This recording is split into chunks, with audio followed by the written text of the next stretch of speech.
بسم اللہ الرحمن الرحیم۔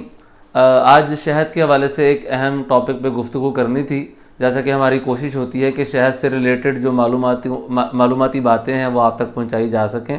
تو شہد کے حوالے سے لوگوں میں ایک کمپلین یہ بھی ہوتی ہے کہ جب شہد ان کو دیا جاتا ہے تو اکثر لوگوں کا یہ کہنا ہوتا ہے کہ یہ اس میں ایک ترشی آ رہی ہے، کھٹا سا پن آ رہا ہے، گلے کو لگ رہا ہے یہ شہد۔ تو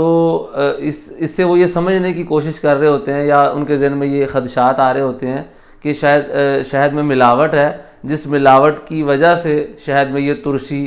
ترش پن جو ہے نا وہ پیدا ہو رہا ہے۔ حالانکہ ایسا کوئی معاملہ نہیں ہوتا۔ قدرتی طور پر شہد میں جو ہے نا وہ تیزابیت، ایسیڈیٹی جو ہے نا وہ موجود ہوتی ہے، اور یہ ایک قدرتی نظام ہے کہ شہد کے بارے میں جو یہ کہا جاتا ہے کہ شہد بہت دیر تک سروائیو کر جاتا ہے، بلکہ خراب نہیں ہوتا، الا یہ کہ شہد میں نمی آ جائے یا کسی طرح پانی شہد میں چلا جائے تو وہ شہد کو خراب کر دیتا ہے، ورنہ شہد نارملی خراب نہیں ہوتا۔ تو خراب نہ ہونے میں جو ایک بہت زیادہ چیز مؤثر ہوتی ہے وہ شہد میں موجود تیزابیت ہوتی ہے، جو قدرتی طور پر جو ہے نا وہ شہد میں، وہ کوئی سا بھی شہد ہے اس میں موجود ہوتی ہے۔ کسی شہد میں وہ تیزابیت کم مقدار میں ہوتی ہے، کسی شہد میں وہ تیزابیت جو ہے نا وہ زیادہ مقدار میں موجود ہوتی ہے، اور یہی تیزابیت ہوتی ہے جو شہد کو بہت دیر تک جو ہے نا وہ صحیح رکھنے میں ایک مؤثر کردار جو ہے وہ ادا کرتی ہے، کہ شاید ایک لمبے عرصے تک جو ہے نا وہ آپ بلکہ اس کو ہزاروں سال کے لیے بھی رکھ دیں تو شاید خراب نہ ہو، جبکہ شرط یہ ہے کہ اس میں کسی قسم کی نمی نہ آئے اور کسی قسم کا پانی کا قطرہ اس میں نہ جائے۔ ایئر ٹائٹ کر کے شہد کو اچھے طریقے سے اگر رکھ دیا جائے تو شہد خراب نہیں ہوتا۔ تو اس میں میں عرض کر رہا تھا کہ جو بہت زیادہ کردار ہوتا ہے وہ شہد میں موجود تیزابیت کا ہوتا ہے۔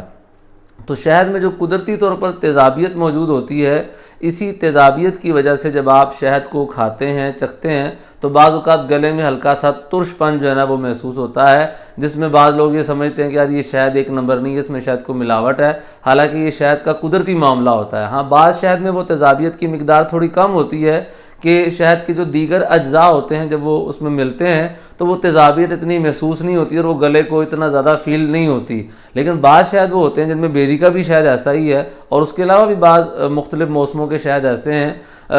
کہ جن کو کھانے کی وجہ سے آپ کو گلے میں تیزابیت جو ہے نا وہ زیادہ محسوس ہوتی ہے، ترش پن محسوس ہوتا ہے۔ تو اس میں گھبرانے والی یا پریشان ہونے والی کوئی بات نہیں ہے، بلکہ یہ اصلی شہد ہونے کی علامت ہے کہ جو نقلی شہد ہوگا نا اس میں کسی قسم کی تیزابیت نہیں ہوتی، وہ میٹھا میٹھا ہی ہوگا، اور اس میں گلے میں کسی قسم کا ترش پن جو ہے نا وہ محسوس نہیں ہوگا۔ لیکن جو قدرتی اور جنگلی شہد ہے یا فارمی شہد بھی ہو جو قدرتی پھولوں سے جو ہے حاصل کیا جا سکے، تو اس میں قدرتی طور پر جو تیزابیت موجود ہوتی ہے تو وہ شہد میں تھوڑا سا ترش پن پیدا کر دیتی ہے۔ لہذا جو ہمارے بہت سارے کسٹمر